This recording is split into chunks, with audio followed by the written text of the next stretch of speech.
and 104.3 HD3. A football legend is gone. I'm Jack Callahan, Fox News. Hall of Fame coach, Emmy Award-winning broadcaster, and video game entrepreneur John Madden has died. He led the Oakland Raiders to 8 playoff appearances and a Super Bowl victory in a 10-year coaching career. He then went to the broadcast booth and rewrote the rules on how to analyze a football game. Fellow sportscaster Jim Gray remembering his longtime friend. He was just a once-in-a-lifetime kind of guy. He was just so incredible. I mean, and his 3 requirements when he came from the Raiders were that people listen, pay attention, and then play hard, play like hell. And that's what resonated. And he was always grateful to the Raiders and what Al Davis and that opportunity that he gave him all those years ago at age 32. Millions who never saw Madden coach have played his football video game. From unspecified causes, John Madden is dead at 85. A former U.S. Senate Majority Leader has died. Harry Reid, who made the move from amateur boxer to Nevada's longest-serving member of Congress, died at the age of 82. Reid twice served as Senate Majority Leader while leading Senate Democrats for 12 years before his retirement in January 2017. During my 34 years in Congress, I've seen the country change. I've seen Nevada change.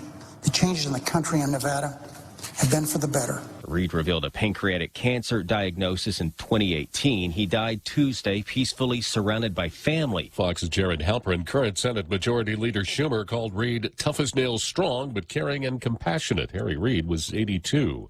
Conservation experts in Richmond, Virginia, say they've pulled books, money, ammunition, documents, and other artifacts from a time capsule found in the remnants of the pedestal that once held the statue of Confederate General Robert E. Lee, removed back in September. America is listening to Fox News.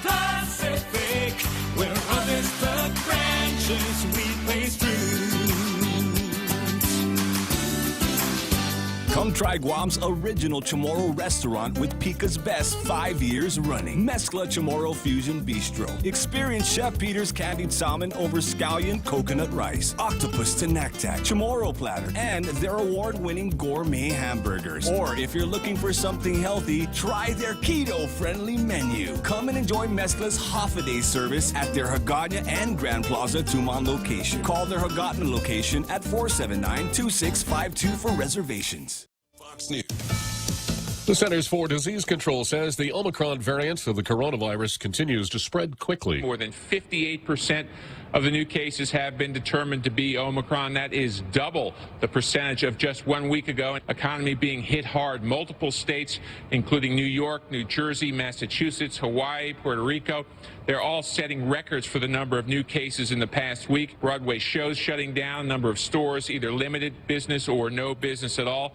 Goldman Sachs, the bank, making the case that as of February, it will only allow staff and visitors into its U.S. offices who have the booster shot, not just fully vaccinated, but the booster as well. Fox's Steve Harrigan. The Pentagon has issued new guidelines strongly encouraging all eligible employees to get a booster shot and telling supervisors to have as many people as possible work from home until at least the end of January. President Biden has formally dropped the Omicron-inspired travel ban from several African countries. It's been in effect for about a month. It goes out of effect on Friday. The president justified this by saying that he wanted that travel ban to give the U.S. some time to learn more about Omicron and prepare for its arrival. Part of that was a meeting at the White House, the president convening a virtual meeting with several of the nation's governors. It was a bipartisan meeting where he touted his administration's work this year expanding testing, though he acknowledges, given long lines and testing shortages, his administration's fallen short on that front. Vanity Fair reports the White House passed on a proposal in October to buy hundreds of millions of tests to prepare for a holiday surge. The president denied his administration rejected it. Fox's Rich Ed said at least 1,400 more airline flights in the U.S. canceled Tuesday because of COVID crew sickouts.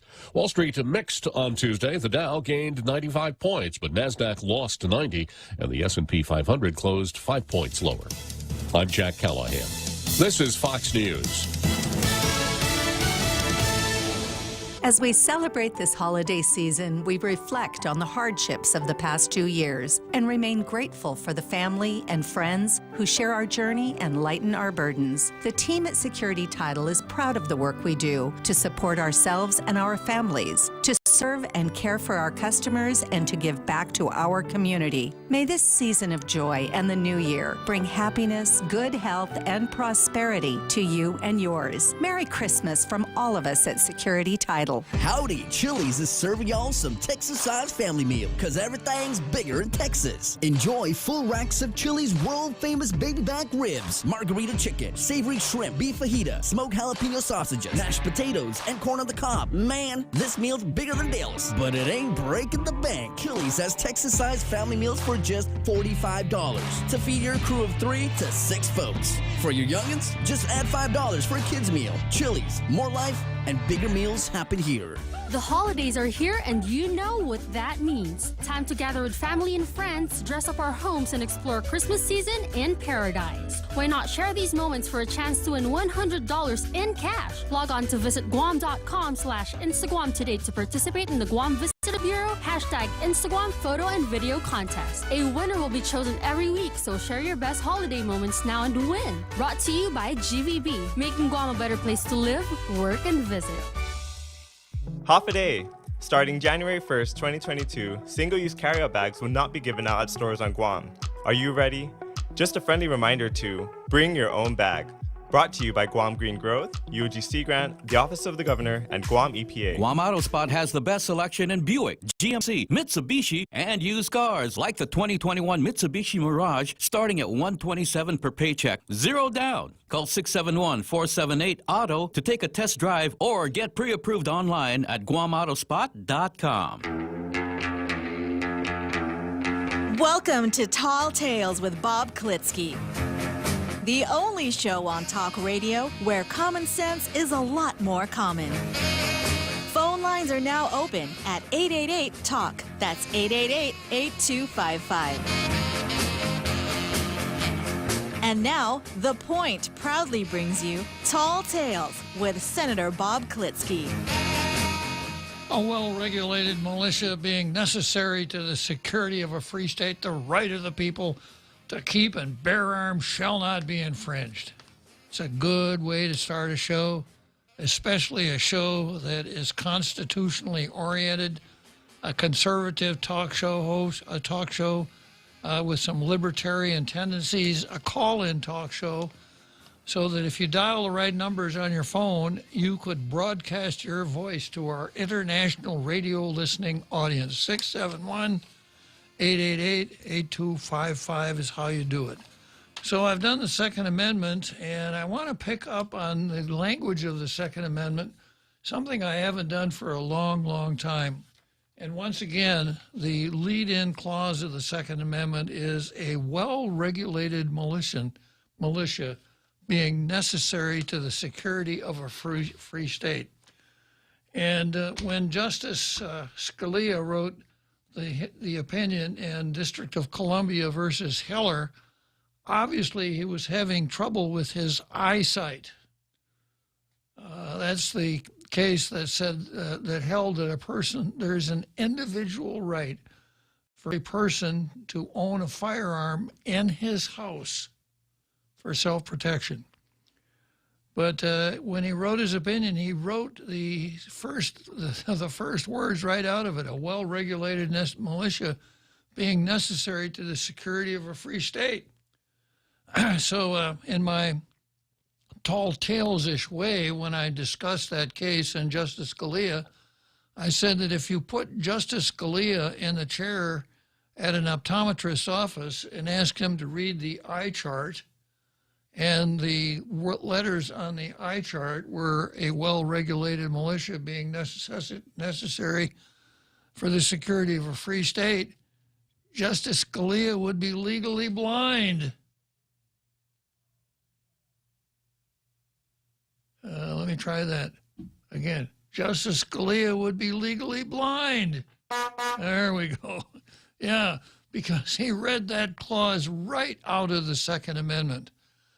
And that's why one of the reasons I've been unmercifully critical of Justice Scalia, that he holds himself out as a textualist and an originalist and then violates all his own rules to come up with a decision like Heller versus District of Columbia.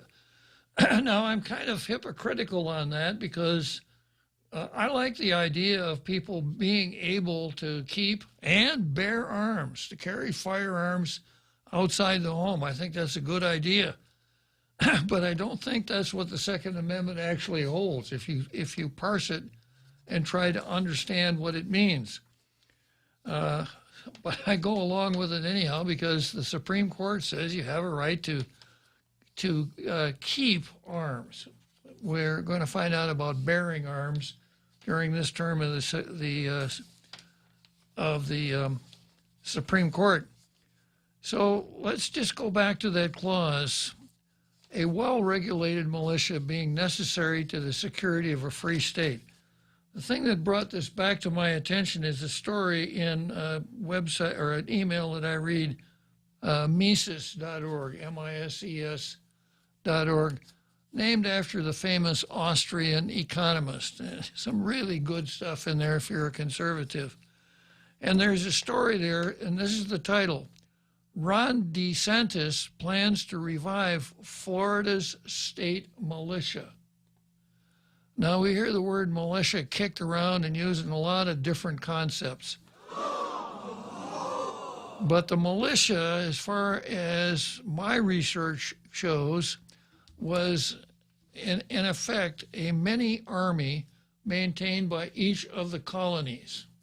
And that was during the colonial period of the United States, that was defense because there wasn't a national government. And the Brits looked after their own interests, not necessarily the interests of the colonials. So each of the colonies had its own mini army. And the interesting historical fact, there is a unit in the Massachusetts National Guard, the name of which I don't remember, that traces its lineage back to 1607. It was stood up in 1607. And it continues on down to today. So each of the states had these many armies. And during the Constitutional Convention, there was an argument whether or not the 13 united colonies, the United States, should have a standing army. Real libertarians perhaps don't care much for a standing army. They see it as a potential instrument of tyranny. So a fear of the standing army, which they finally agreed on, Article 1, Section 8, says the United States, says the Congress can raise and support an army. So the compromise was, we'll protect state militias in the amendments, the Second Amendment, the one that we talk about all the time. And so the Second Amendment says, a well-regulated militia being necessary to the security of a free state, the right of the people to keep and bear arms shall not be infringed. In other words, this was to protect those state mini armies from the central government, from what became the national government. And the states lost, because what happened is that the state militias morphed into the Army National Guard.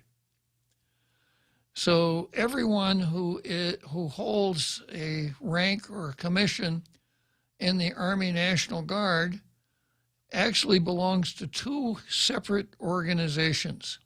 If you're a member of the Guam National, I was a member of the Guam National Guard, so I had a commission. I was an officer. I had a commission signed by Governor Calvo, but I was also a member of one of the Army's two reserve components. There's component number one is the Army Reserve. Component number two is the Army National Guard of the United States, which is a reserve component of the United States Army. So in order to in order to get that state commission, most states require that you have that same commission in the Army National Guard of the United States. The Guard parlay is to call it federal recognition. But that's what it really boils down to. So, in essence, the national government has taken over the National Guard. When a National Guardsman goes on weekend drill, he gets paid for it. The money comes from the United States Treasury. It doesn't come from the Treasury of Guam. I went to Fort Harrison one time for some military education. Fort Harrison used to be where the Army's payroll folks were housed. And there was a sign over the gate at Fort Harrison, Fort Benjamin Harrison, the buck starts here.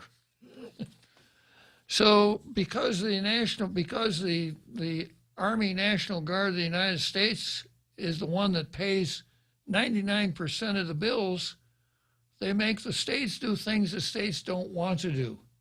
Because the original design of the National Guard was not to be sending state National Guards to foreign countries for 20-year wars and things like that. And so what the framers feared has happened, because they've lost control of the militias, which are now called the National Guard. Now, going back to Ron DeSantis, this is what he says. This is what this article says. Contrary to conventional wisdom held by the talking heads, there's no going back to the days of decency and respectability politics. The Tweedledee and Tweedledum of political parties discussing mundane issues is becoming an afterthought in the era of populism. Interestingly enough, the Republicans are trying to out-populist the Democrats. To be sure, we're not going to witness a drastic rollback of government intrusions at the federal level, much less the abolition of the litany of unconstitutional laws and regulations emanating from D.C. anytime soon. However, there is plenty of potential for states to poke Washington in the eye by nullifying its laws and pursuing their own policy agendas. That kind of leads up into the meat of this article. Florida Governor Ron DeSantis recently got the decentralist memo when he announced on December 2 a new fund proposal for Florida's National Guard and a plan that would resurrect the Florida State Guard, a state defense force that was disbanded in 1947. This happened in a lot of places. As the National Guard grew and became better equipped, these state defense forces just kind of withered and passed away. We have a state defense force law on the books here in Guam. And we have actually had 2 members of our Guam State Defense Force. There was, then each of them was a general. There was General Tomas Santos and another general named Chotfris, whose first name I can't remember. These were elderly gentlemen back in the 1980s, early 80s. These gentlemen had served in the Guam militia, which is something totally different. The Guam militia had nothing to do with the Army or any of this stuff. The Guam militia was a creature of the Marine Corps. So people will say, well, you know, the National Guard traces itself back to... No, that's just not true. That's like Typhoon Pangsonghua came along because we canceled the Immaculate Conception Day, right? So those 2 were appointed generals by Robert Neitz, who was the first adjutant general of the Guam National Guard. They had uniforms, they had ceremonial duties, etc. After Neitz left, nobody paid any attention to the state's defense force, but it's still on the books. And DeSantis now wants to revive his state defense force. The State Defense Force is expected to assist the National Guard in hurricanes, national disasters, and other emergencies taking place specifically in Florida. DeSantis stressed that the Florida State Guard would not be encumbered by the federal government, and that is a reality. If you're going to have a National Guard, there are all kinds of federal hoops that you have to jump through in order to maintain that guard and to keep the checks coming in. In effect, the Florida State Guard would only respond to the governor of Florida.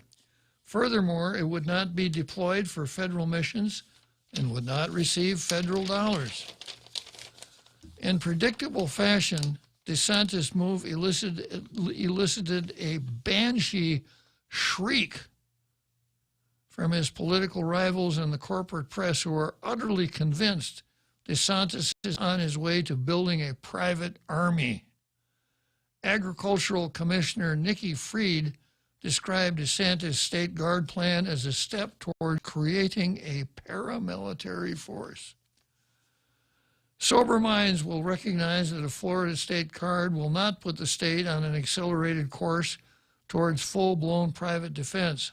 However, it is still a positive step toward devolving power away from the federal government and letting states assume defense functions the federal government has gradually abrogated over the years. One need not look further than the federal government's bungled response to Hurricane Katrina in 2005 to see what happens when the federal government is granted broad powers in tackling natural disasters. Hint, it wasn't pretty, and it showed yet again why a lumbering federal government is incapable of tackling natural disasters when charitable organizations and sleeker state entities can do a much better job. So that's what caused me to once again stop and think about the wording of our Second Amendment, my criticism of Justice Scalia, and where we are with gun control. However, Heller versus District of Columbia and McDonald versus Chicago are Supreme Court opinions. They're on the books, just like Roe versus Wade and Planned Parenthood versus Casey. And for that, I'm grateful. People, in order to understand lawyers, you have to put the word hypocrisy out of your vocabulary, because lawyers have to be able to maintain conflicting policy arguments in their heads at the same time. You take defense counsel. Defense counsel goes into court and defends rapists and murderers, etc. And the law being what it is and human nature being what it is, when counsel gets a not guilty verdict for a murderer or a rapist or whatever, it makes counsel feel good. He did his job. He made the government prove its case. The government couldn't do it. And that's the way our justice system works. Now, he may at the same time, or I probably should say she may at the same time, abhor rapists and murderers and just have no time at all for them. So defense counsel has to be able to maintain both of those policy considerations at the same time and give vent to the right one at the right time. So that's why I don't feel bad about saying Scalia really screwed up his interpretation of the Second Amendment. However, I'm going to take it because I like the result. Classic example, the Supreme Court's decision in Bush versus Gore back in the year 2000. I wanted George Bush to become president of the United States. I didn't want Al Gore to be president of the United States. And I'm glad that Bush prevailed and that he was the president for 8 years. But I abhorred what the Supreme Court did. They should have stayed out of it. They should have said, we don't have jurisdiction to get into things like this. These things are decided, believe it or not, on the 6th of January before a joint session of Congress. So a well-regulated militia. I just couldn't resist getting off on that track for a moment. Let's turn now to Zemi Ikudny.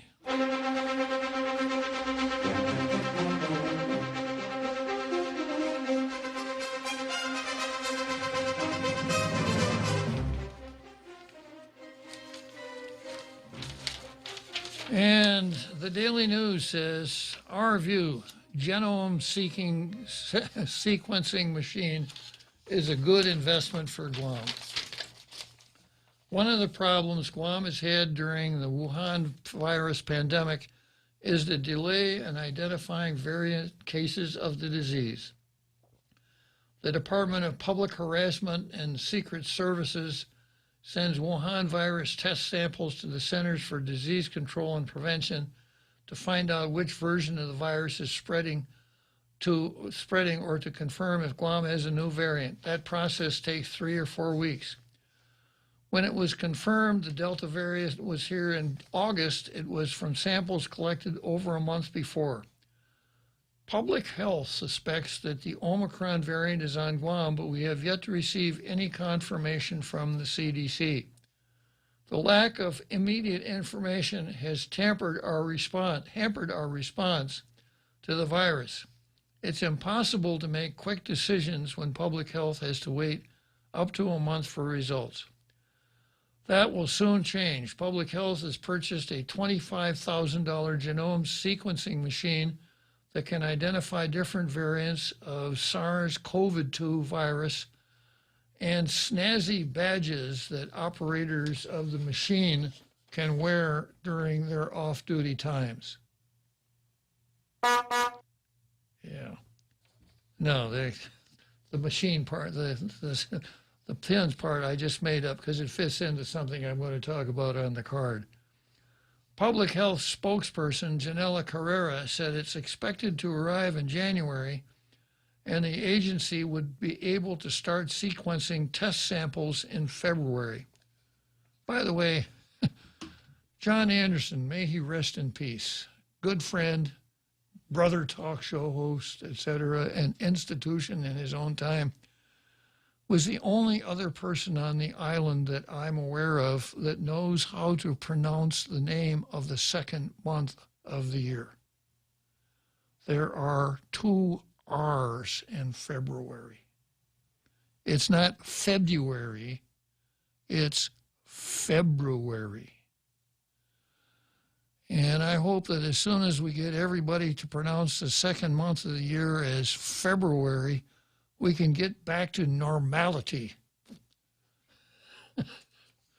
just some of my own little hang-ups here. Might take another health emergency. Yeah, it could very well. Okay. We still need to retrofit our lab to make space for it. And then when it gets here, we still need to calibrate it. That's going to take some time, and then train our laboratory staff, and that's going to take some time also, Carrera said. The money for the genome sequencing machine comes from a $32 million grant awarded in September to build a level 2 or level 3 biosafety laboratory. Where did that money come from? It came from UNPO, didn't it? The unrepresented countries of the world, or was it the United Nations that sent that money to us? I have no idea. Yeah, I think it was probably the United States government that sent it to us. I think so too. Yeah. The CDC recommended Guam get a bigger machine with more capacity, but the smaller version is something to start with, Carrera said, and public health would look to expand capacity in the future. This is a smart investment for Guam. Well, that's why we have procurement laws. It will not only allow for quicker confirmation of variants, which will be needed given that there's no foreseeable end to the pandemic and we're likely to see more variants, it can be used for other types of viruses and diseases. And public health will be able to offer genome sequencing services to regional neighbors, though that would be limited until a larger machine is purchased. Well, it's another one of those days, I guess, when the Daily News was kind of desperate. Someone was sitting in front of his word processor at 4 o'clock yesterday afternoon thinking, God, I got to come up with what am I going to say? Whoa, writer's paralysis. So something to start with, right out the bat, from the get-go, $32 million. Yeah. I want to test drive something for $32 million. Really? Yeah. $32 million coming from the government that the separatists want to get away from as fast as they can. Okay, then the Post. Now, the Post has a real editorial today, but before I get into the Post editorial, we're going to take a short break, and I'll come right back to the Post. The Extra Point with Jerry Roberts of Guam Training. Hi, I'm Jerry Roberts, and every day on The Ray Gibson Show, I get to comment on the incredibly diverse, fun, challenging, sometimes frustrating, often exciting, but always interesting world of work. I hope you'll be there with us. You can find daily transcripts of The Extra Point at guamtraining.com. Tune in every weekday morning at 7:20 for The Extra Point with Jerry Roberts, brought to you by Guahan Insurance Services and First Hawaiian Bank on 93.3 The Point. When's the last time you looked at your homeowner's insurance? We buy a homeowner's policy and never give it another thought until something happens. Life brings changes, and our coverage needs can change. The smart thing to do is get the answers and level up our insurance to make sure we're totally protected. That's the Insurance Extra Point. Get out there and make something good happen today by calling Guahan Insurance Services at 475-1162 or visit us at the Camacho Landmark Center in Tamuning. Portions of the program brought to you by Nissan. Choose your favorite Nissan, and there's an abundance of Nissan automobiles to choose from. Rogues, Rogue Sports, Muranos, Kicks, Sentras, Leafs, Rogues, and then start talking about the deal they want to put together for you. Enjoy 0% APR, or your first 3 payments are on them. Just sign and drive away. Inventory limited, so don't wait. See Nissan Guam first. Wait, there's the fine print. I got to read the thing in fine print ease. On approved credit, 3 payments calculated, 5% APR, 60 months term, and based on the actual selling price of the vehicle only, not including down payment or any aftermarket products or accessories. See Nissan Guam for full details. And now back to Tall Tales with Bob Klitzkie, the one radio show politicians don't want you to listen to. Call now, 888-TALK. That's 888-8255. Okay, so we're getting into the Post editorial here today. You've got to have a little vocabulary lesson before we start. There is a term that you'll hear sometimes when you're talking about organizations, especially criminal organizations, and that term is kingpin. Lucky Luciano was the kingpin of the New York Mafia in the 1930s. Kingpin. Now, I suspect that folks over at the district court are going to take a lot of grief from the non-binary folks who say we don't need to always get into gender when we're talking about people. Just remember what the word kingpin means. Okay, here's the title of today's editorial in the Post. Light sentence for once queen pin of Guam drug dealing could embolden other drug traffickers. Lovelia Mendoza was queen in her drug dealing heyday on Guam. In fact, the top federal judge on Guam. Do you know who the top federal judge on Guam is, Jose? That would be the only federal judge on Guam. You got it right. Yeah, Frances Tydenko Gatewood. I really applaud her on rising all the way to the top. Well, I hope she's at the top. The Post has done this before. The only federal judge on Guam. In fact, the top federal judge on Guam, Frances Tydenko Gatewood, referred to her as the queen pin. Whoa. That looks like, some potential discipline for Judge Gatewood. How dare she? How dare she genderize this whole idea? Referred to Mendoza as a queen pin, was sentenced Tuesday for yet another drug offense. By her own admission, Mendoza was not a small-time drug trafficker. She testified during the trial for one of her co-actors that she started selling methamphetamine in 2014. She claimed poverty drove her to sell drugs. At first, the volume was 3 to 5 grams at a time as she received her meth supply initially on credit. Eventually, she found her own major supplier. I was able to get my own supply by the pounds. By this time, I had people who worked for me and sold for me, she said in court in February while testifying against one of her lieutenants. I've had so many working for me during that time. On April 17, 2017, agents and task force officers with the Drug Enforcement Administration searched Mendoza's residence and found 537 grams of methamphetamine hydrochloride, or ICE, and approximately 30 grams of cocaine. Mendoza also was in possession of $98,555.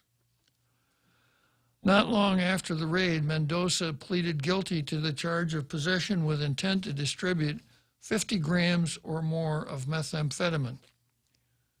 Okay, that's her first case. In her latest case, Mendoza, now 39, orchestrated, while she was out on release in the first case, the delivery of 418 grams of meth, which federal prosecutors estimated was worth as much as $146,545 street value. This latest case earned her a sentence of 4 years in the Bureau of Prisons facility after she admitted to the charge of conspiracy to distribute methamphetamine. The prosecutor asked for up to 6.5 years, the maximum in the sentence range. The defendant's attorney requested 5 years for Mendoza, but the federal court gave her points for her recovery from drug abuse and for giving information to the feds against former Jonia Mayor Jesse Bloss, her ex-boyfriend. Boy, she checked all the boxes, didn't she, Jose? Who committed extortion and accepted bribes in exchange for the use of government mailboxes by an informant posing as a drug dealer. Mendoza also testified against one of her drug runners, Mark Mayo, who didn't cut a plea deal and went to trial. Mayo got a longer prison term, 10 years, than his drug boss. Mayo was charged in connection with his role in picking up a drug package for Mendoza that the feds had intercepted and replaced with a dummy substance with a tracking device. At the end of the day, Mendoza's second conviction won't mean she'll spend more time in prison for the second case. Her 4-year sentence, handed down Tuesday, will be served concurrently or simultaneously with the first sentence issued against her in 2018 for 8 years. So the prosecution recommended 6.5. Her own lawyer said 5, and the judge gave her 4. But was this an auction? Right. But the way the judge did it, since the 4 will be served concurrently rather than consecutively with the sentence he's now on, the judge actually sentenced her to 0, which is 5 years less than her own lawyer asked for. It's good to be the queen. Really, the queen pin. Yeah. This means as a repeat offender, there will be no additional prison time for her. She was 36 when she was first sentenced in 2018. This means she'll be out of prison by the time she's 44. 44? A mere child. Still at the prime of her life, while the many drug addicts she made money off of and poisoned still could be stuck in a vicious cycle of drug abuse, and a lot of them are probably dead. In her statement, so that's what happened. You know, the judge didn't throw the book at her. The judge ordered that all books in the courtroom be collected and put away when the queen pin was there, and gave, even though she did it twice, she got a 2-for-1. It's just like Mike Lindell's deal, you know, the My Pillow guy. You buy one of these today, and you buy it before 10 o'clock, and we'll throw in an extra one for nothing. So the queen pin got an extra one for nothing. So that's what happened. Now, Why did it happen? And we'll get into that into the editorial here. As successful as I was to do it, I could have channeled it to do something else. This is Mendoza. I feel really horrible that I took a part in corruption and the downfall of this community and children, Mendoza said Tuesday in court. A repeat drug trafficker's light sentence does not deter others from doing the same thing that Mendoza did. With the money that can be gained by drug traffickers, the outcome of Mendoza's cases could embolden future drug dealers who are sitting around saying, yeah, you know, Mendoza, the Queen Pen, she did it. She got caught twice, but she got a twofer. What's 4 years? Yeah, and she didn't have to serve it anyhow.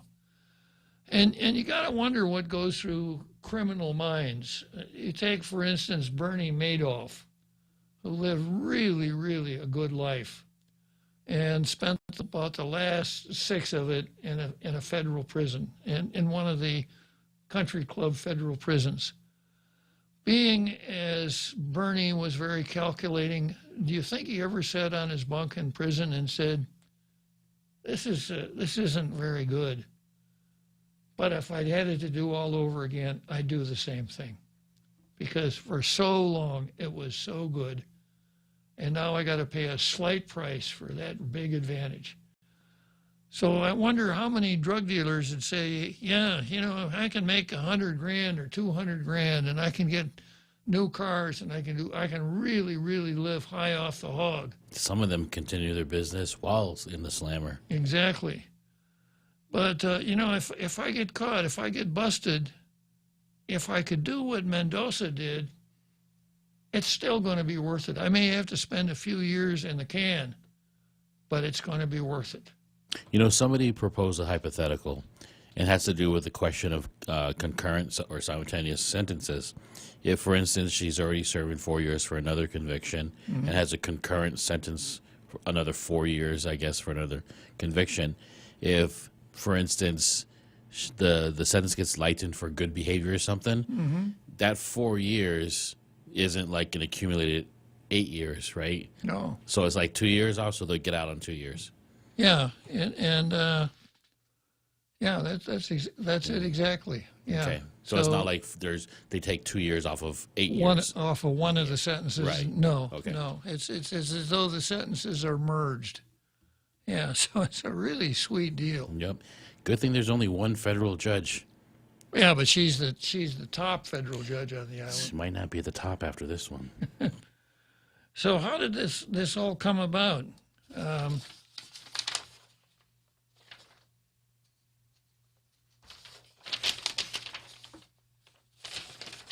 Don't tell me I don't have the rest. Yeah, I do have it. I guess it was in the other paper. She had a really good sob story. How she had benefited so much from her time in prison on the first. Do you have the Daily News there? Maybe you got the article.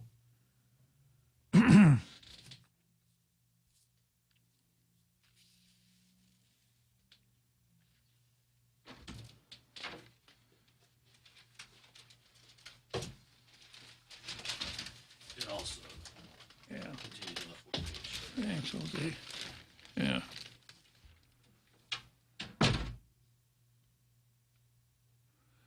Yeah, Mendoza addressed the court prior to sentencing and detailed how much the time in prison has been a saving grace.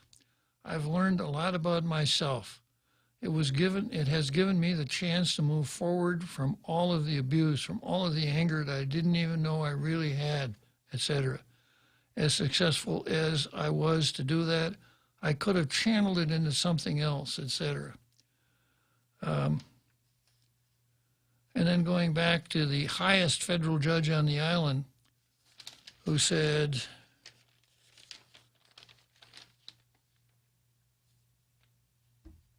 Lovelia Mendoza was sentenced to 4 more years in prison for being the Queen Pen, etc. She was making those guys move.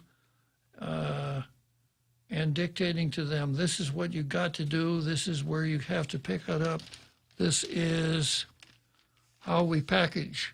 Chief Judge Francis Tydenko Gatewood said, let me see here. Then Gatewood said, if you come into my courtroom, I'm usually harder. Wouldn't be hard. It is rare, though, I have somebody from the beginning of their first crime to the second crime who was just as upfront and remorseful as you. This is in your favor, Tydenko Gatewood said to Mendoza. Remorseful. So... remorseful happens before you're caught. I just don't buy remorseful after you're in front of the judge. Nope. Of course you are. Yeah. So if anyone wanted to start an academy for drug dealers, you know, you'd have to get into weights and measures, what a gram is, how these little scales work, and all the rest of the stuff, how to keep track of your customers, who owes you how much money. But one block of instruction ought to be what happens when you go before the judge to be sentenced. Here are some key words: remorseful. Right? And here are some things that the defendant said to the judges at sentencing that really work. So you need to practice these. You need to work on your facial expressions, your gestures, and things like that. And before you actually get too deep into the drug business, you really need to have this down. You may even want to hire a dramatic coach so that you've got it down so well that even if you get caught twice like Mendoza, you'll only serve one sentence. That would be one of the blocks of instruction in the course. So the Post is exactly right on this, and this, of course, is a real editorial. You know what's funny is we see all these like Law and Order shows or these cop process shows where they get the little guy to go after the big person, the kingpin, right? Mm-hmm. This is like backwards. They got the queenpin, so they get all of her little guys. That's true. That's very true. So there it is. The Post got the Blue Star. Congratulations, Guam Daily Post. And that takes the Post up to 260 Blue Stars. To the Daily News is 75. Candid's 5. I haven't seen an editorial in Candid lately, Troy. I'm always looking for them. Okay, so much for Zemi Kotny. Let's go on to the card. I think we'll take a short break here, and then we'll delve into the card. Come try Guam's original Chamorro restaurant with Pica's Best 5 years running. Mezcla Chamorro Fusion Bistro. Experience Chef Peter's candied salmon over scallion coconut rice, octopus to naktak, Chamorro platter, and their award-winning gourmet hamburgers. Or if you're looking for something healthy, try their keto-friendly menu. Come and enjoy Mezcla's half-a-day service at their Hagåtña and Grand Plaza Tumon location. Call their Hagåtña location at 479-2652 for reservations. Listen to The Point anytime, anywhere on Odyssey. Odyssey is your new audio home for all the music, news, sports, and podcasts that matter to you. Find your favorite stations like The Point and discover more. Music stations, local and trusted news sources, sports talk and team coverage, plus today's biggest podcasts. Find it all on the Odyssey app. AUDACY.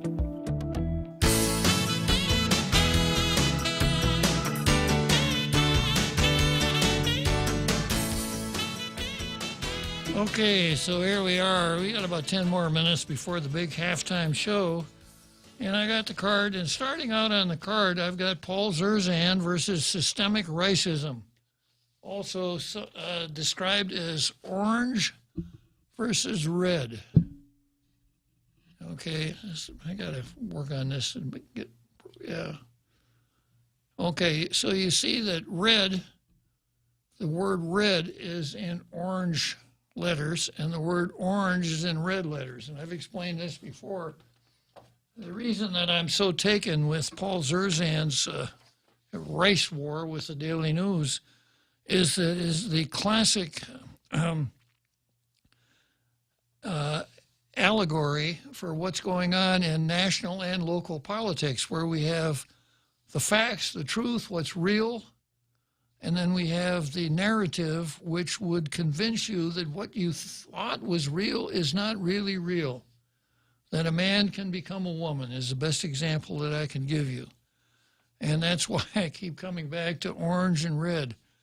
Paul Zerzan said, you know, what we call red rice at the fiestas ain't red, it's orange. And the Daily News wouldn't let that sit because they had to come back and remind him of the narrative, and that the narrative was that we call it red rice and we don't want some outsider coming in here and telling us about our customs. It's red rice. So a classic paradigm for the initiative versus the facts. I've got the governor versus humor. You can pretty well figure out who won that one, right? I've got the Attorney General versus BJ Plus.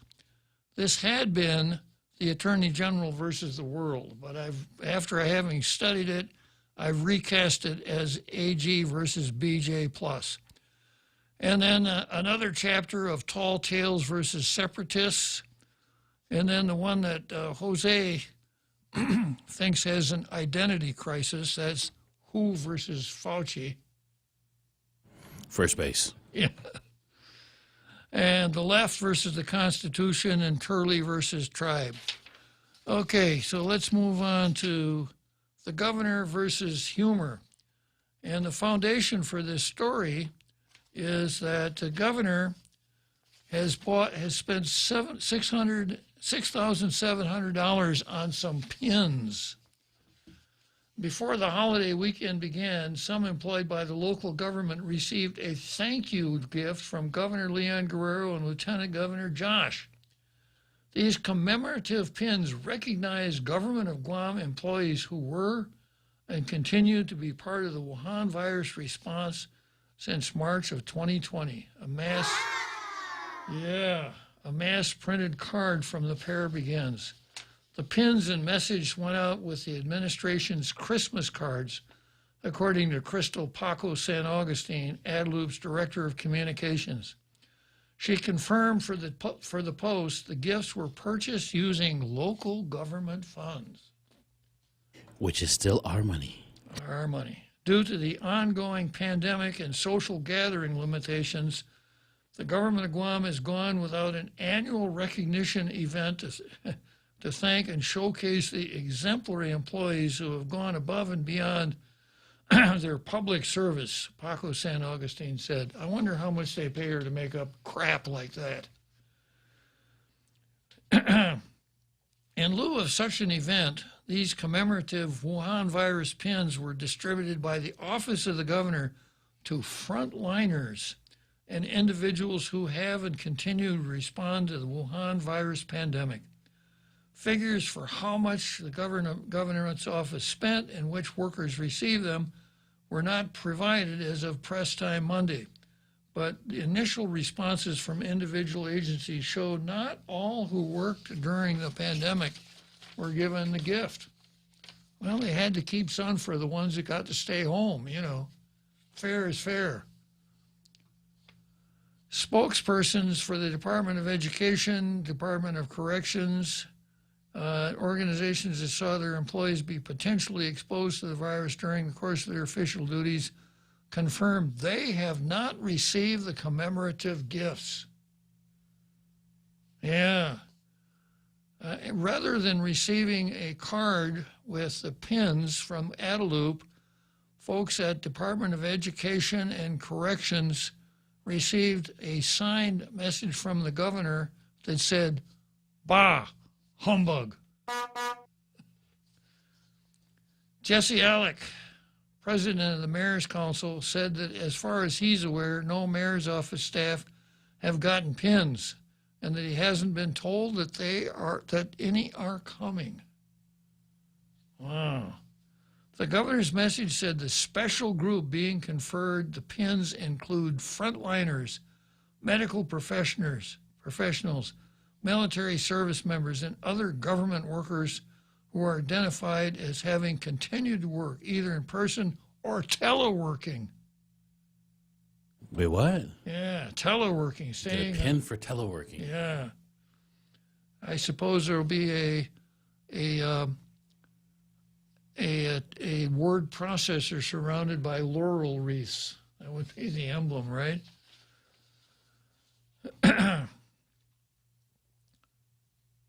Let's see.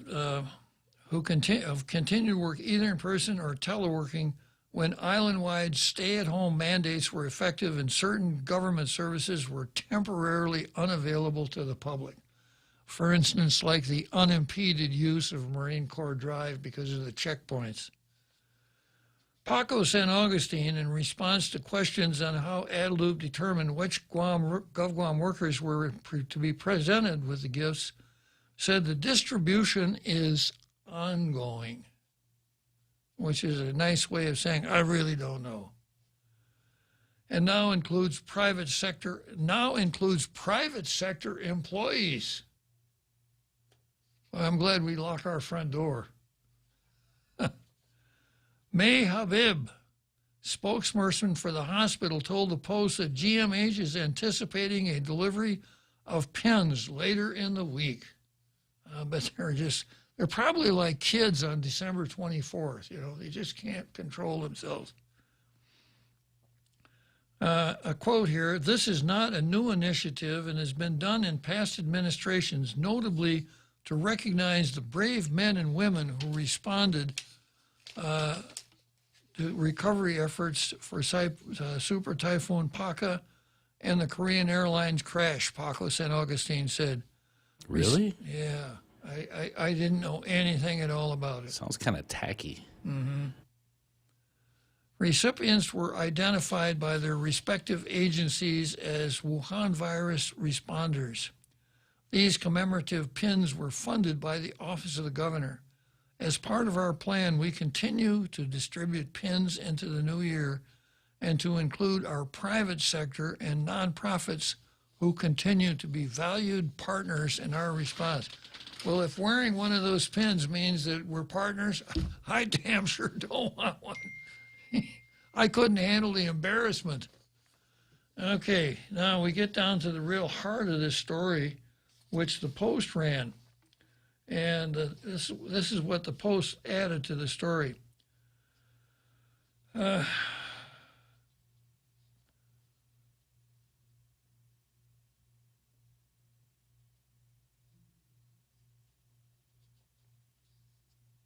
Adelup has spent $6,706 in local funds on the lapel pins, according to Paco San Augustine. That comes out to about $1.34 per gift. Well, shall I start a rumor of how cheap she is? No. The governor was heard to say, "It's the least I could do." And she's right. It's the very least she could do. And then the story goes on to say that they obtained 3 quotes, etc. Part of the law cautions that the purchases, and some more about procurement. And then apparently there was some criticism, because the article goes on to say, the governor shot back at criticism over the situation, taking aim at Senator James Moylan. James Moylan had some polo shirts made, you know, like I want to get Tall Tales shirts made. He's having James Moylan shirts made, and it's a bullseye, a red and white bullseye on the front and back of the shirt, and then down at the bottom it says James Moylan. And the back says, "Kick me." Right. Yeah. The governor shot back at criticism over the situation, taking aim at Senator James Moylan, who she accused of equating the gifts to a children's game, pin the tail on the donkey.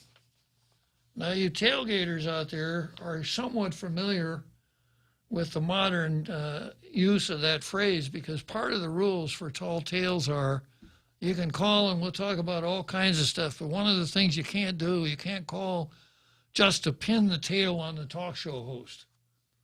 It's kind of like pin the tail on the donkey, right? Okay. Is that person saying that our frontliners are donkeys? Absolutely not. But the comment made on the radio, guess what station it was, about this is so insulting and shows no compassion at all for their frontliners. Leanne Guerrero said, I'm really upset about that because that's discrediting, diminishing, belittling our frontline workers who work day in and day out, sacrificing their family life, sacrificing their lives, and then to equate it to pin the tail on the donkey. That senator is saying these frontliners are donkeys. I'm sorry. She's the one that just did that. Yeah. Because nobody ever said that except for her. So this shows that she has a lot of creativity, and she employed all of the creativity at her control to work this out so she could be insulted.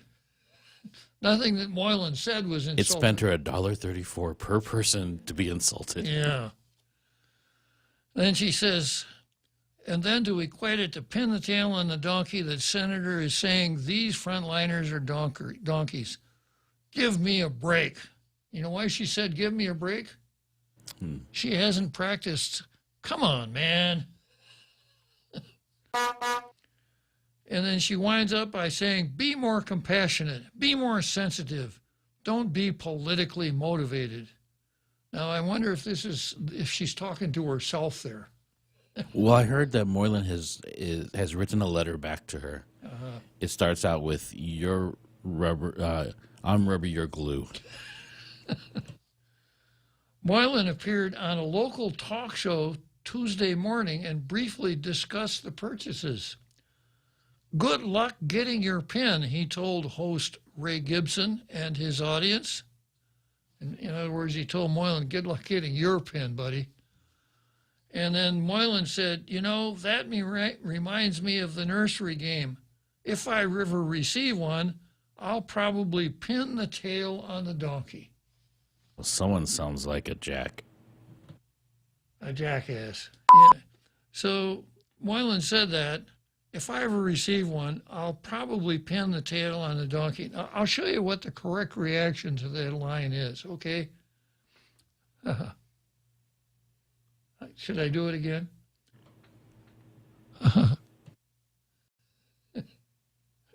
You say it, and I'll try it one more time. No, I'll yeah.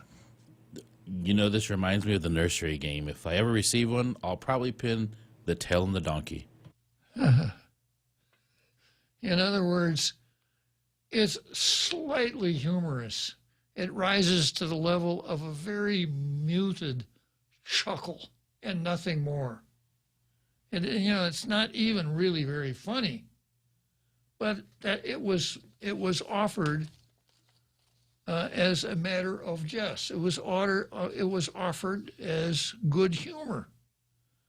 And she goes, Moylan uses about 70 words, and she goes through 2 paragraphs to respond to it. And it's almost like Michael Bavacqua and George Tweed. I heard he went, and Michael Bavacqua wrote a whole book on it. Yeah.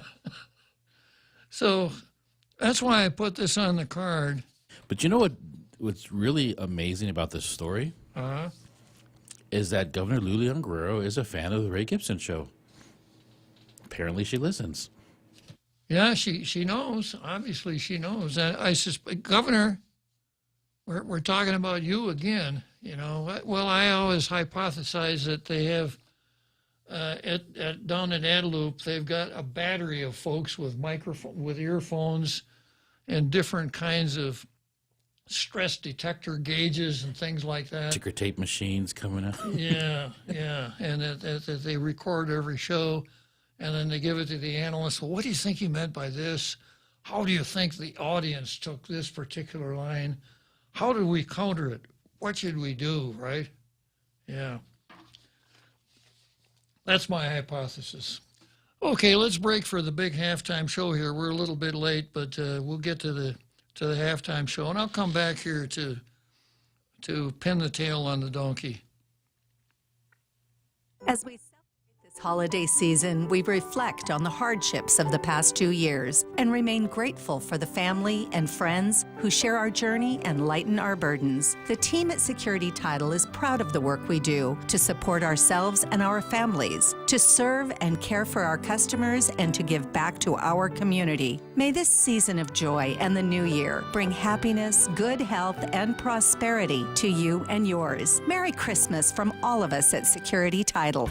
The holidays are here, and you know what that means. Time to gather with family and friends, dress up our homes, and explore Christmas season in paradise. Why not share these moments for a chance to win $100 in cash? Log on to visit guam.com/Instagram today to participate in the Guam Visitors Bureau #Instagram photo and video contest. A winner will be chosen every week, so share your best holiday moments now and win. Brought to you by GVB, making Guam a better place to live, work, and visit. The Point is KUSG, Hagåtña, Guam, 93.3 FM and 104.3 HD3. Santa's coming and things are looking up. Bank Pacific has rolled out Rudolph's favorite My Christmas loan with an annual percentage interest rate as low as 3.99% and up to $50,000. And with the new Bank Pacific contactless Visa debit card, you can have the flexibility of using your money when you want to, where you want to. My Christmas Loan contactless Visa debit card. Let's make Christmas merrier this year. Equal opportunity lender. Credit conditions apply. Merry Christmas from Bank Pacific. Come try Guam's original Chamorro restaurant with Pica's Best 5 years running. Mezcla Chamorro Fusion Bistro. Experience Chef Peter's candied salmon over scallion coconut rice, octopus to naktak, Chamorro platter, and their award-winning gourmet hamburgers. Or if you're looking for something healthy, try their keto-friendly menu. Come and enjoy Mezcla's half-a-day service at their Hagåtña and Grand Plaza Tuman location. Call their Hagåtña location at 479-2652 for reservations.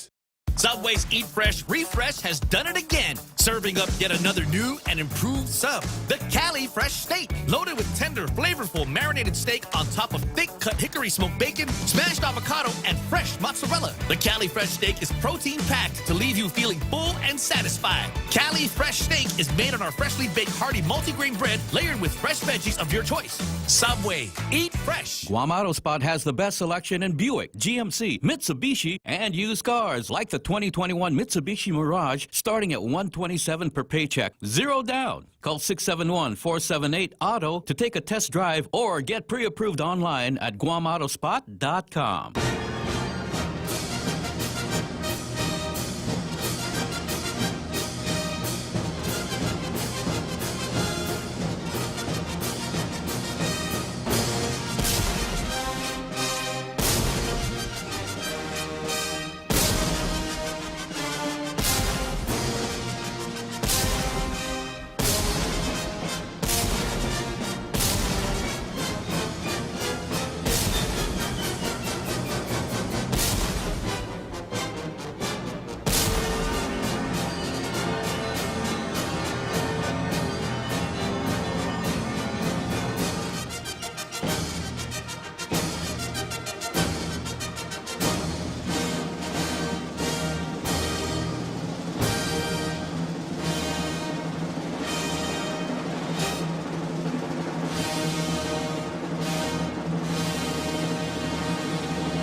Tailgaters, you just witnessed a historic first. We blew right through the big halftime show and the 5 o'clock news, and Jose and I plead guilty. We were having so much fun playing pin the tail on the talk show host and the donkey that we went right past the news. So who wants to listen to the news when you can listen to what the governor is saying about pin the tail on the donkey? Big girls don't cry, though, Bob. That's true.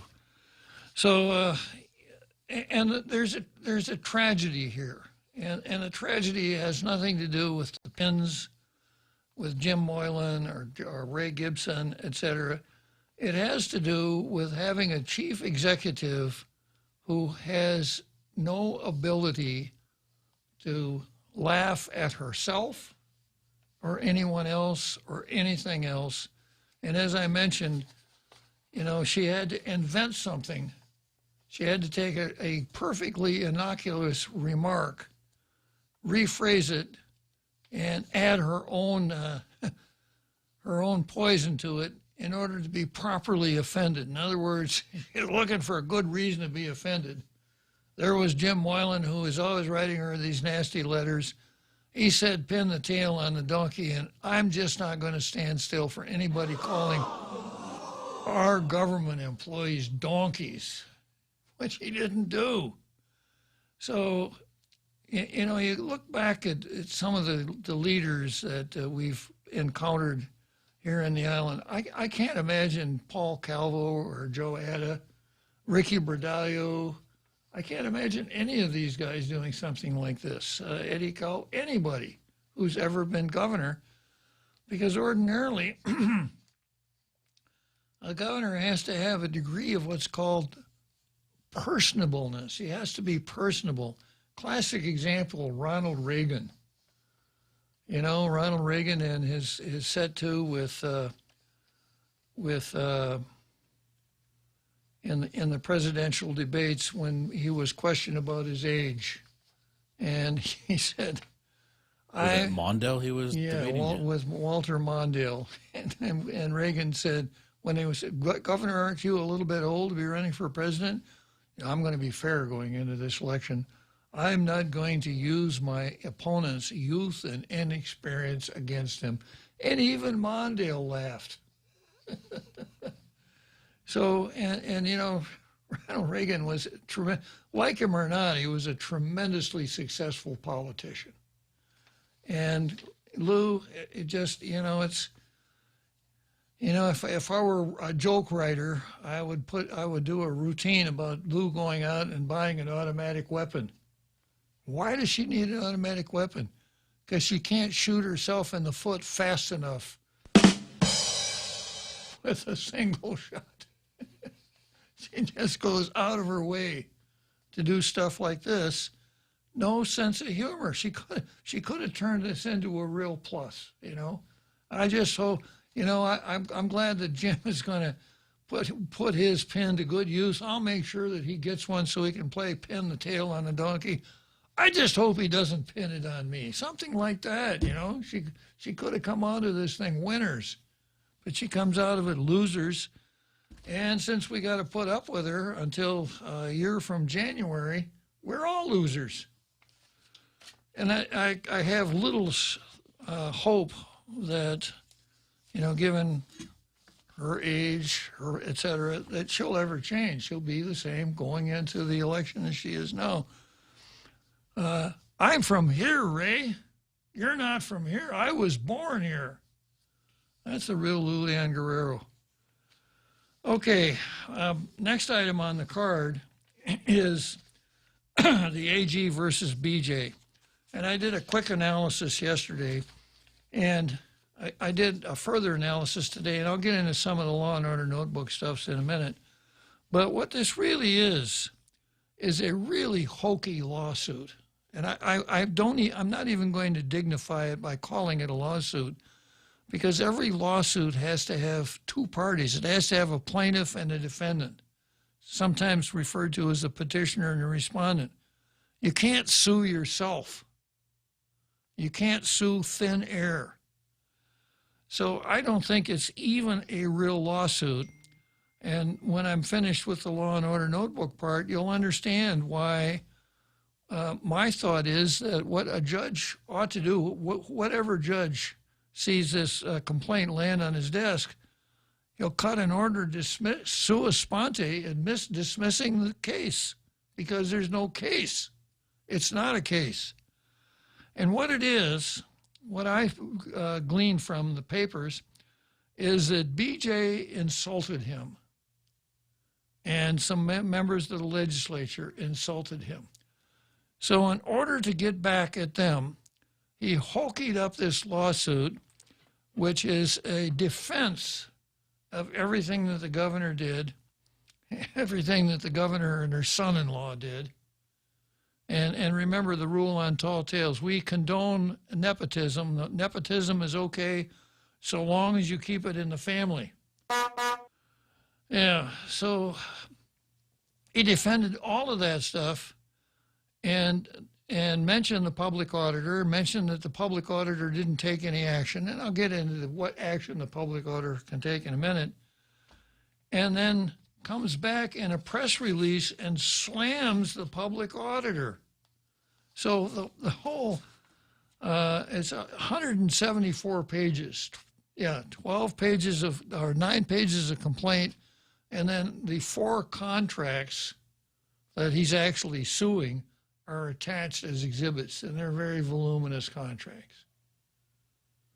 So he went through all of this trouble just so he could issue a press release slamming the Attorney General. In the private sector, how many hours of billing would that be? To put that together? Well, that we just paid for. Yeah. I'd have a hard time coming down with it because, you know, back in the day when I was in private practice, some of the work I did, I wasn't able to bill for because some of my best ideas would pop into my head when I was out running. You bill yourself. Yeah, and then get back to the office and work on them or something like that. But there's tremendous creativity in this complaint. And such a level of creativity that I think seasoned practitioners are going to say, I never saw anything like this before. How to hokey up a lawsuit just to be a foundation for this press release that says, without acknowledging the opinion of the Supreme Court, several senators accepted the opinion of the auditor as final, called on the Office of the Attorney General for legal action, and criticized the OAG for taking time to analyze the issue. And also, let's see.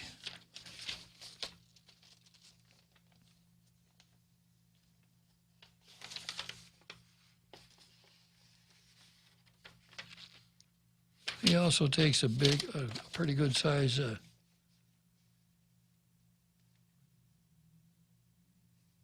dig at the public auditor too, saying that neither the public auditor or the legislature took any action on this. So the way it looks to me, but let me go through some of the law and order stuff, and then I'll come back to that. So the governor, once again, in order to have a lawsuit, you have to have 2 parties, a plaintiff and defendant. And on page 2, the parties, petitioner is the Attorney General of Guam. Defendants, in rem, are the government's property interests in agreements between 4 government agencies and hotels. The government's property interest in agreements. So what property interest could the government have in an agreement with a hotel? And once again, if it really is an in rem action, I'll explain this again. In rem is a Latin word, and for you guys that took Latin in high school, rem is the accusative case for the noun, for which the nominative case is res, R-E-S. So you hear the term res judicata if you're hanging around lawyers very often, res judicata. And a res judicata is a thing adjudicated. So res means thing. So rem is the accusative case, the objective case in Latin. So it means that's the thing that's being sued. So the example that I use as a good in rem case is the United States versus 24 diamond rings, one of the infamous insular cases. So this was a case about whether or not the real party in interest, who was a soldier stationed in the Philippines and came and bought these rings in a manner that could arguably subject them to U.S. customs. And that's what the case was about. So the United States, on behalf of the collector of customs, sued the rings to liquidate the outstanding duty. So you see this from time to time in forfeiture cases, drug forfeiture or asset forfeiture, the United States or the territory of Guam versus one 2015 Toyota Corolla sedan. That's an in rem case. So if the court rules for the petitioner in in rem case, then the court enters a judgment assigning the vehicle, either title or possession or both, to the petitioner. That's what in rem is all about. Now, this is complicated, and you tailgaters, you're going to be the only people on the island who really know what's going on in this suit, because obviously the four media elements just took the press release and printed it, and I think that, excuse me, one of the qualifications to be a reporter for some of these outlets is you cannot have any curiosity. If you do work in the courts, wouldn't you say, you look at this and the caption is really huge, and it's agreement between Guam Homeland Security Office of Civil Defense and Century Hospitality Corporation, DBA, Days Inn. Wouldn't you just read that one sentence and say, how can an agreement be a defendant in a lawsuit? But they just ran it just the way the press release goes. Nothing more, nothing less. So if there is a real lawsuit, then what the Attorney General is saying is that the court should enter a judgment ordering the government's property interest in the four agreements to be the property of the government. Well, aren't they already, if they're the property interests of the government? That's why I say it took some real creative thought to come up with this, because it's really hokey. The government's property interests in a contract. Now, once again, at law, there's tangible property and intangible property. Tangible property means something you can pick up and hold it. Like my iPhone is tangible property. My right to get paid, for the work that I do here at Tall Tales, obviously they couldn't possibly, it's kind of like the lady with the water bill. They can't properly compensate me. But anyhow, that would be an example of intangible property. But what kind of intangible property can you have in a contract in which you are the party? Defendants in rem are government's property interests in agreements with 4 hotels. It just doesn't make any sense at all. And then we go on through the complaint. And so I'm wondering, how does the Attorney General, think he can bring this action, given that he doesn't have the defendant? And my paper came apart here. I got to restaple it.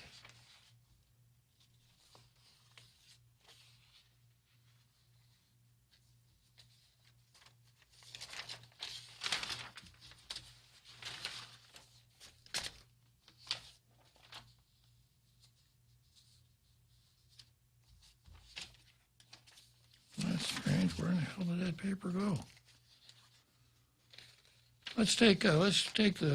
Go to Wrigley Field, Jose, while I straighten these papers out here.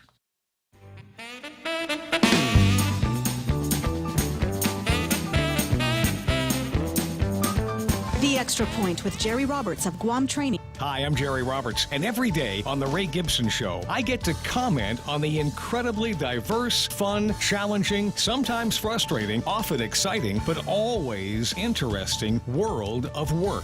I hope you'll be there with us. You can find daily transcripts of The Extra Point at guamtraining.com. Tune in every weekday morning at 7:20 for The Extra Point with Jerry Roberts, brought to you by Guahan Insurance Services and First Hawaiian Bank on 93.3 The Point.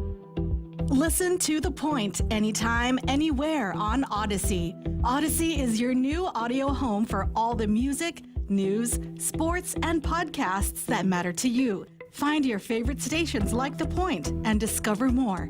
Music stations, local and trusted news sources, sports talk and team coverage, plus today's biggest podcasts. Find it all on the Odyssey app. AUDACY.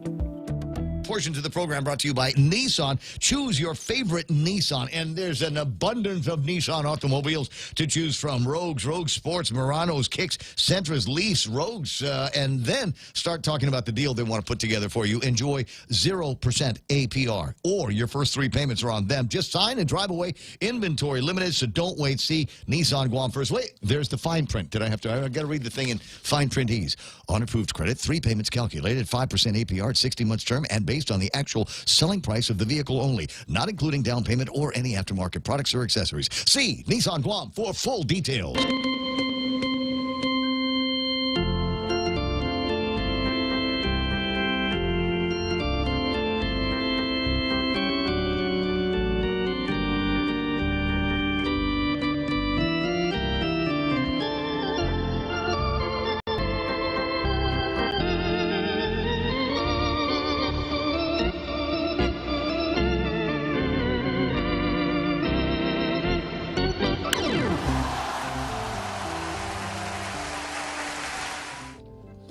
So I'm wondering, where the Attorney General gets the idea that he can file these papers in court, and this is what he asks the court for, the prayer of the lawsuit. He asks the court for this: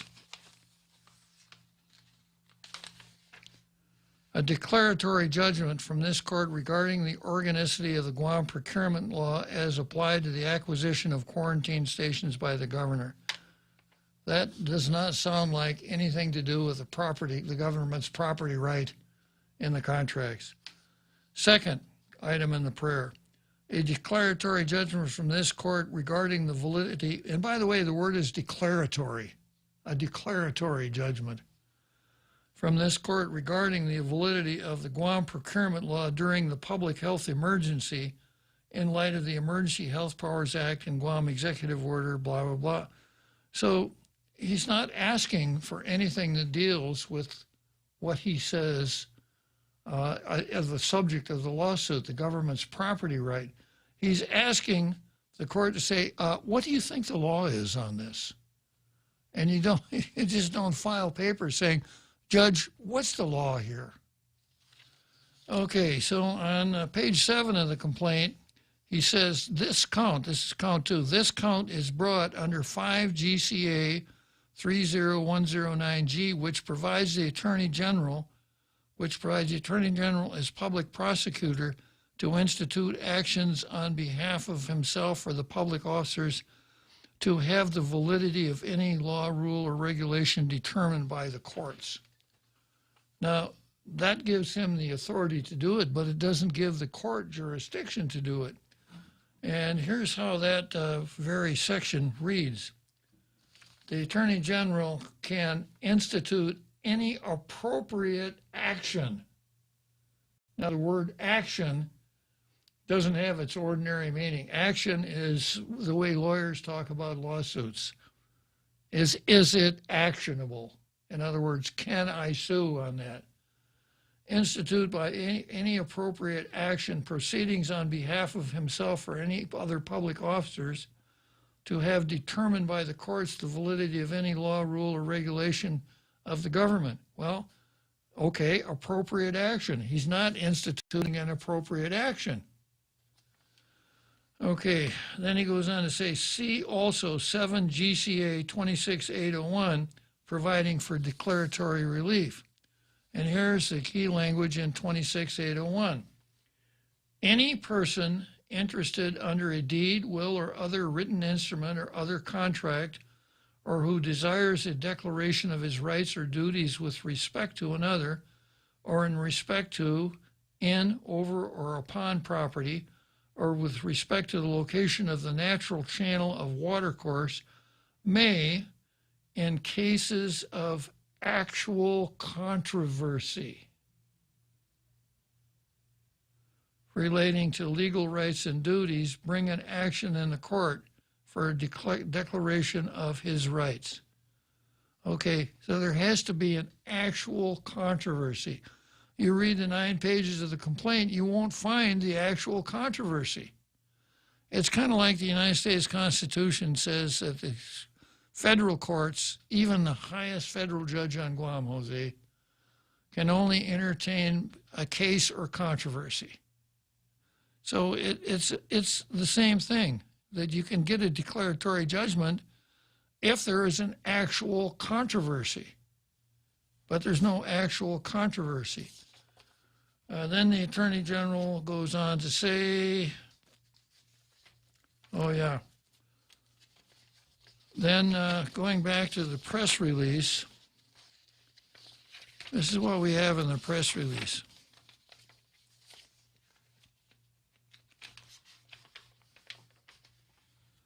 Both the OPA and the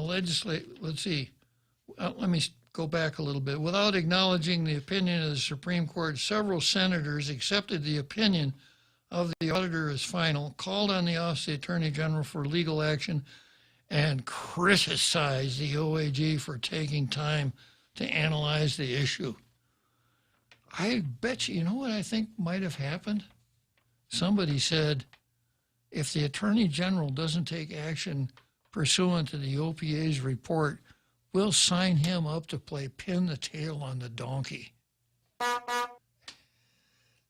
And he said, I'll show these guys. How dare you? Yeah.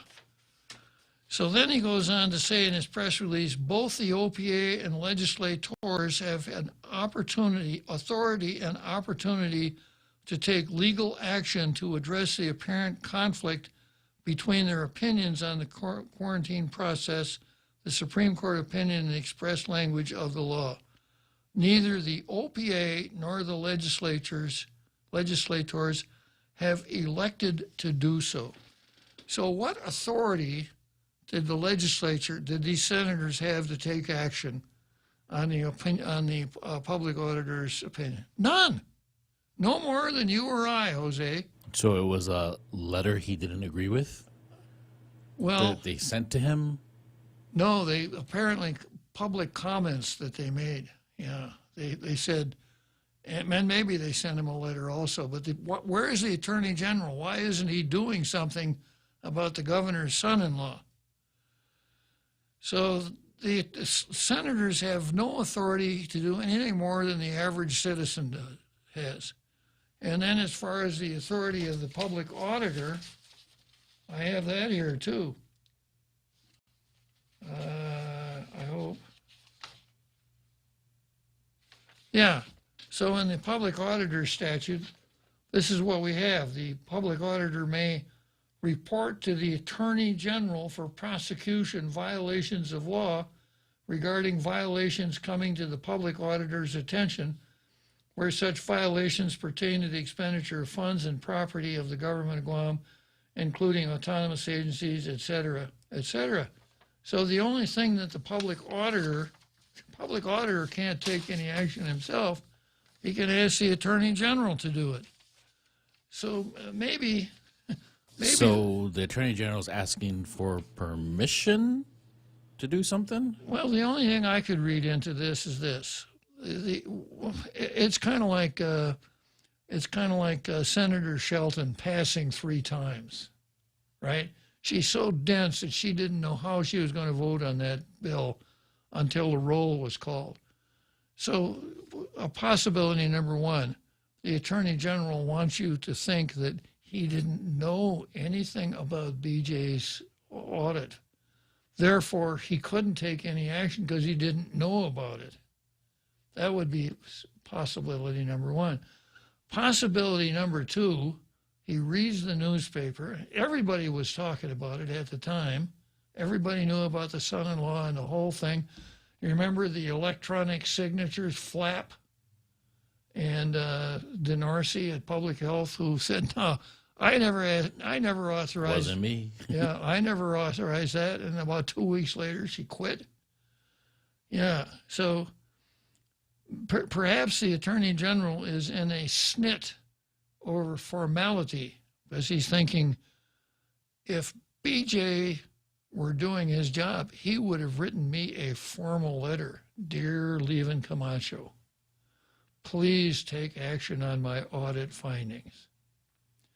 Now, you'd think that an Attorney General, like a Doug Moylan style Attorney General, if it would have been Doug, he would have read about it in the paper and he would have said, I guess I'll get something from the public auditor tomorrow. Close of business tomorrow. Doug Moylan doesn't get it. The next day he's on the phone. Hey, BJ, aren't you going to send that thing over to me? But Levin just was leaving on the whole thing. Just let it go. Let it go for a long time until he could hokey up this complaint that serves as nothing more than a threshold for his press release slamming BJ and some senators that he doesn't name. So, so that's where we are. And, you know, I accuse the governor of not having any sense of humor. I'm going to say what she lacks, the Attorney General has in spades. This is the funniest complaint I've ever read. Speaking of the governor, in the Post, there's 2 paragraphs devoted to her opinion on this. So apparently she knows something's going on. Uh-huh. Or at least she was involved in this process of submitting the lawsuit. Because it says, I'm very appreciative that the AG is moving it towards the court now, so the courts can now make the judicial decision. You've been trying to figure out what the heck this is about, but she already knows what it's about. She does. And she can read it just like everybody else. And when you read it, if you don't look at the first page, you'd say, well, I guess somebody sued the governor, and this is her answer. Thank you for doing this. Yeah, or this is her opposition to a motion for summary judgment. Because obviously he's counsel for the governor, which attorneys general do. That's understandable. But not in this context. And in one of the releases, he said, well, I could have issued an opinion, but this is an important matter. It's better to have judicial cognizance of it. So, you know, wrapping it up a little bit here.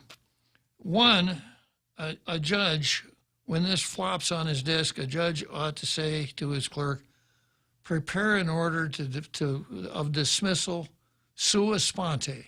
I'm going to do it on my own motion. Because since there's no defendant in the case, there isn't going to be anybody coming in and say, Judge, you don't have jurisdiction to hear this because it's not a real case or controversy. You can't expect the government's property interest in 4 contracts to file a motion. You can't expect a lawyer to come into the court and say, Judge, I represent the government's property interest in 4 contracts, and I want you, no. So because it isn't a case, it should not go forward. It should be summarily done away with, dismissed, etc. And if it doesn't happen, then it's, if nothing else, it fattens up Levin Camacho's one-loss record, because he can't lose this one. There's nobody to lose to. Very, very interesting. And, you know, we had high hopes when we came up with the idea of an attorney general, because the governor appointed the attorney general, the legislature confirmed. Obviously, the governor and the attorney general had to be close. They're going to be working together. The attorney general would be a key member of the governor's cabinet. And when it came to controversial issues involving misconduct within the executive branch or misconduct by the governor himself, the word on the street was the governor plays the attorney general like a cheap violin. We need an independent attorney general. So we got Doug Moylan, and you couldn't say that he was being played like a cheap violin. Doug Moylan, spent probably all of his waking hours with a hat pulled down over his eyes, looking around, seeing if he could find somebody to sue on behalf of his office. So he was very aggressive and did a lot of good, but had an incredibly bad sense of public relations. And he set the record. When he ran for re-election, he lost in every precinct, not just every village, but every single precinct on the island.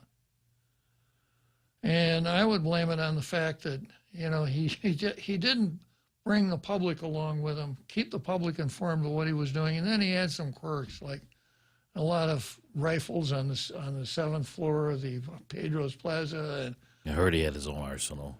He had his own militia. Yeah, and then he had a Mercedes.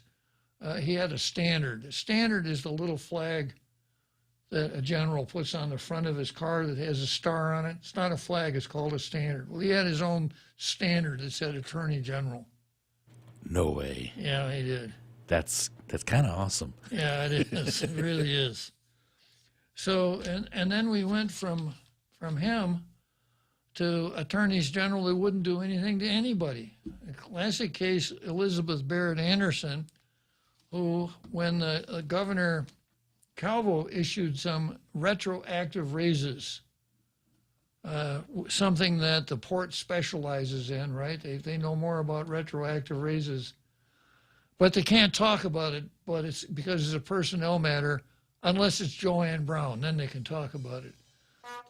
But anyhow, the Attorney General said these retroactive raises are illegal, but I can't prosecute because I issued an opinion to the governor saying that they were illegal. I would have a conflict of interest if I prosecuted. So, folks out here in the peanut gallery like me are saying, write an opinion. Why didn't you just prosecute if it was illegal? So then, because she found a way to distance herself from it, she found cover. She didn't want to, and she was elected, not appointed. She didn't want to anger the governor. So she said, what we'll do is hire independent counsel to do it. Without going into the details, they flubbed it so badly that they never hired independent counsel, and it never happened. So this is, then we had Alicia, who resigned when she got appointed United States Attorney, clearing the way for Pottis? Weisenberger. Oh, Weisenberger. Oh, yeah, the acting. Yeah, right. yeah. And bringing us down here to Levin, who never saw a class action he didn't want to file the joinder in, right? But when it comes to stuff that what Republic has really high expectations, when you have such an obvious conflict of interest where the governor says, where the law says this is something that the Director of Public Health and Social Services should do because the governor delegated it to her and didn't end the delegation. Instead of letting that happen, she has her son-in-law do it. Well, having your son, when you're in the government, having your son-in-law do anything except open the door for you is highly suspect. And then, of course, he screwed it up. And everything really turned to ashes, and the public is really up in arms. The whole 19th floor flap and everything like that. So it finally comes down to this, with our elected Attorney General suing a will-o'-the-wisp, is what it amounts to. Not good news at all. Okay, let's head for Churchill Downs. And I'll wind up with something else that is not good news either.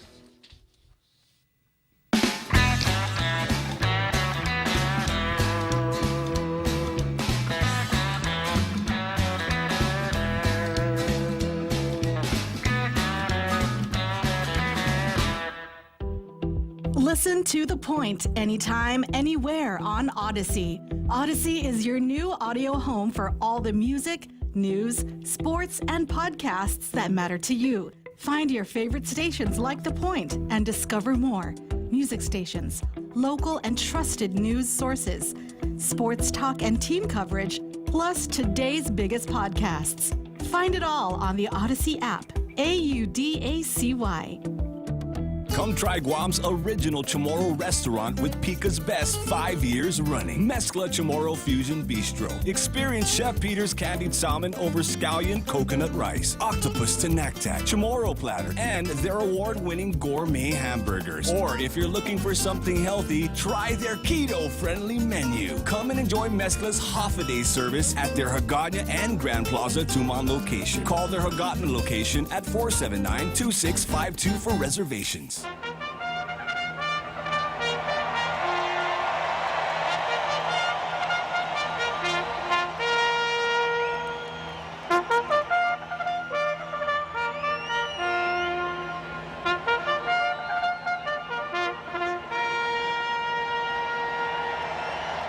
Okay, this is a daily item on the card, Tall Tales versus Separatists.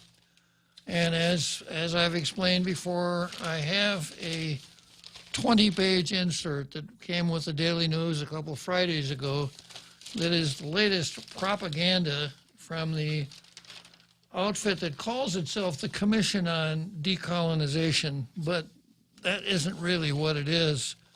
It was created by a statute that became Public Law 147, and the author was the legendary Hope Cristobal, who we've all come to know pretty well, and we'll get to know her again on Monday when we play the video that puts her out in front as the face and voice of the self-determination movement. But the real name of the commission is this: Commission on Decolonization for the Implementation and Exercise of Chamorro Self-Determination. And this commission that Hope created would have you believe that there are only three possible political statuses for decolonization of our island: free association, statehood, or independence. And I've explained before, free association is a legal impossibility for an unincorporated territory. Statehood is a factual impossibility. We're about 700,000 people short of how many we're going to need to become a state.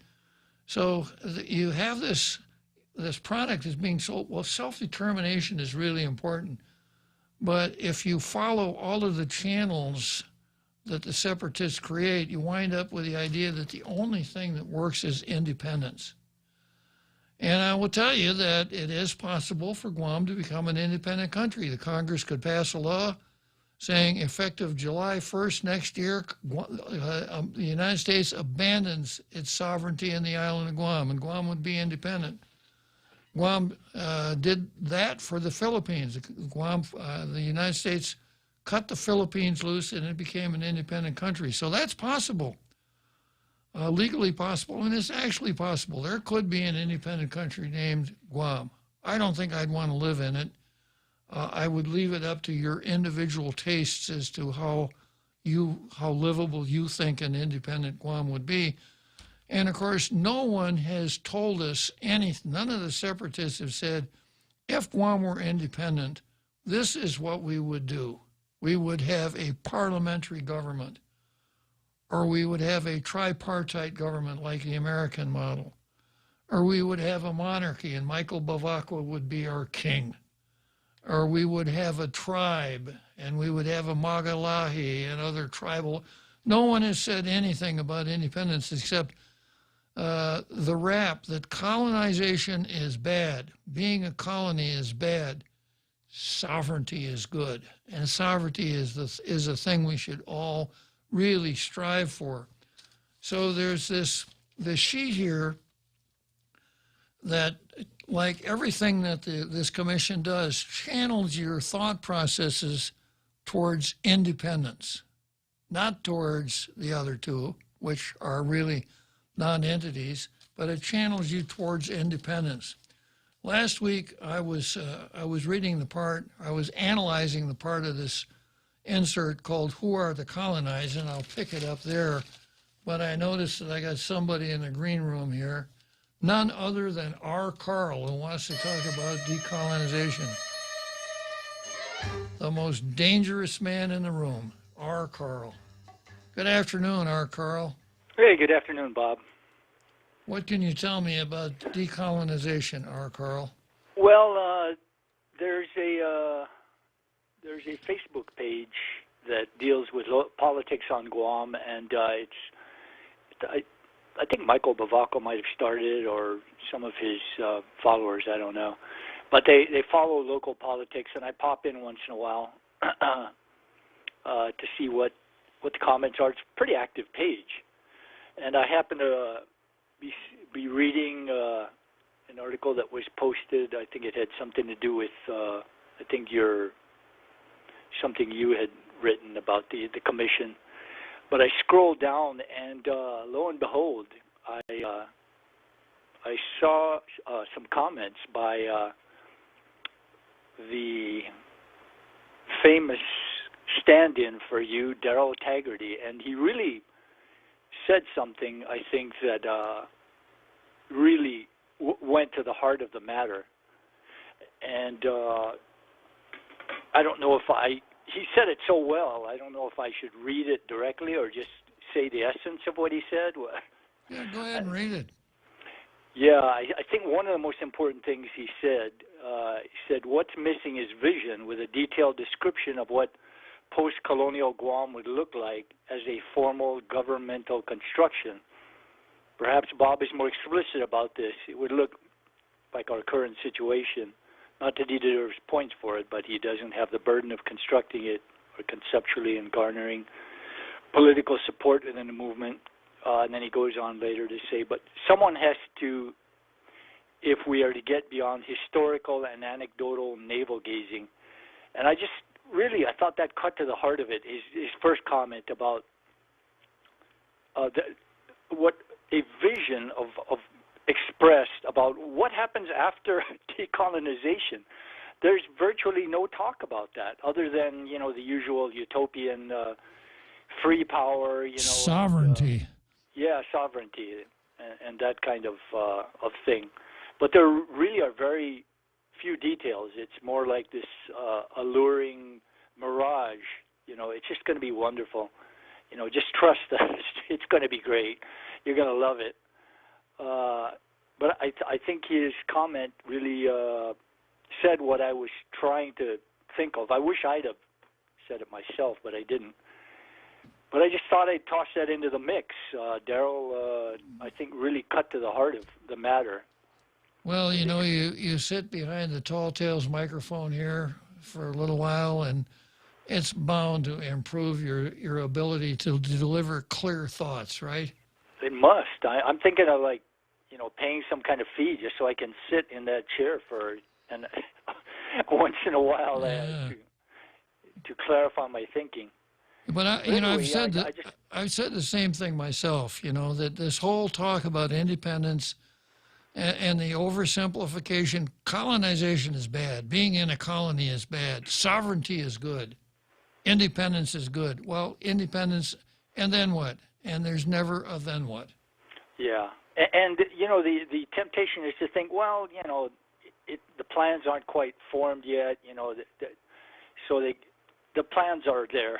It's just, I just have a feeling talking about it because the plans are just something that the vast majority of the population wouldn't be interested in, and I suspect that would be a shift to the left because all the leadership in this movement to separate are on the left, and you might even argue some of them are on the far left. Yeah. And we see what's happening in the States with this constant cry for socialism, and the destruction of capitalism. And I have a feeling what we're going through now, Guam is basically just another battlefront in this culture war that is going on, in this cultural revolution we see going on in the United States. And so I have a suspicion that's why very little is said about it, is because there are definitely plans. You know, they're not just winging it. Everything is so strategic how this is done. It's just I have to give it to them. You know, they're really very strategic about how this whole thing is done. Well, they use the critical race theory tactics, you know, and I've mentioned this before, that they take historical events, paint them in the light most unfavorable to the United States, tell you that the reason that these things happen is colonialism, systemic racism, etc., and it's going on now, and it will always go on until Guam does the self-determination thing, which really means an independent Guam. Yeah, I agree. I think that is really what's happening. Anyway, I just thought I'd toss that into the mix, and I hope Daryl doesn't get offended by me mentioning his name. Well, you're talking about Daryl Taggarty now, not Tello Tidegui. Oh, yeah, that's right. In case you didn't know, there's one hell of a difference there between those two. I don't know if Tello would even be able to. I don't think she could do it. I'm just trying to imagine Tello behind this microphone. It exceeds my ability to imagine a setting. But Daryl's not Taggart. Daryl is not Tello. So he's not going to be offended then. I don't think so. Good. I'm glad. It was well stated. Like I said, I wish I could claim credit for it, but I just wouldn't feel right about not giving the originator of the thought. And it was well stated too. Sure. Anyway, that's my 2 bits. Okay. Thanks for calling, Carl. Really good point. The most dangerous man in the room. Yeah. So we talk, and again, I have to keep emphasizing this. The Commission on Self-Determination is not the Commission on Self-Determination. It's the Commission for Chamorro Independence. But we don't know what the plan would be if Guam became an independent country. What would happen to those poor souls like me that aren't Chamorro? Would they pack us up on a C4, a C5, and ship us all back to the mainland? Or would re-education centers be constructed? Or got to pass it to find out what's in it. Yeah, that's true. That's true. And I mentioned yesterday, a great deal of self-interest on my part here. I don't want to see this happen for my own personal self-interest, for what's good for Bob Klitzkie. I don't think it's going to be good for Bob Klitzkie. I enjoy living in a place where we have a First Amendment, where I can sit behind this microphone and I can speak freely. I don't have to worry about any law enforcement person coming in here and saying, you know, you can't say that on the air.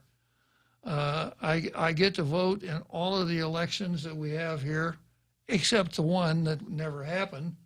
And that's what really set me back. You know, we have this Chamorro independence surge, and the first thing that the separatists do is they say, we're going to have this vote, but you can't vote, Bob, because you're not Chamorro. Only Chamorros can vote. So the most important thing in any governmental structure that purports to be a democracy is voting. And before we even get there, the separatists are saying, well, we're going to restrict voting, and we're not going to let you vote unless you can at least claim to be Chamorro. So self-interest. Okay, we'll be back tomorrow. It'll be the last day of the week. Unfortunately, we'll be back. Let's go, Brandon.